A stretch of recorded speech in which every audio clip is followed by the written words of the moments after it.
মুফতি আমির হামজার বিরুদ্ধে আমি বাদী হয়ে মানহানির মামলা করেছিলাম। আইন সকলের জন্যই সমান।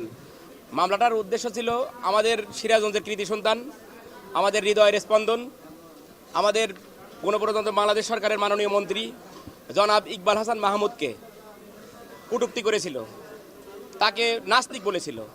আমরা ক্ষুব্ধ হয়ে তার বিরুদ্ধে মামলা করেছিলাম গত 2 এপ্রিল 2026 সালে।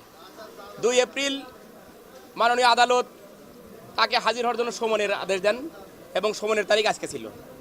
উনি হাজির হন নাই। মাননীয় আদালত আমাকে প্রশ্ন করলেন, যেহেতু সংসদ চলতেছে এই মুহূর্তে ওয়ারেন্ট দেওয়া ঠিক হবে কিনা। আমি বললাম, সংসদ চলার কারণে ওয়ারেন্ট দেওয়াতে কোনো বাধা নাই। সংসদ চলবে, পুলিশকে আমরা গ্রেপ্তারি পরোয়ানা দিবেন আপনি। পুলিশ যদি মনে করে তাকে সংসদের স্পিকারের অনুমতি নিয়ে গ্রেপ্তার করতে হবে, করবে, কিন্তু ওয়ারেন্ট দেওয়াতে কোনো বাধা নাই। পরে আমার কথায় সন্তুষ্ট হয়ে মাননীয় আদালত বিজ্ঞ অতিরিক্ত চিফ জুডিশিয়াল ম্যাজিস্ট্রেট তার বিরুদ্ধে গ্রেপ্তারি পরোয়ানা জারি করেছে।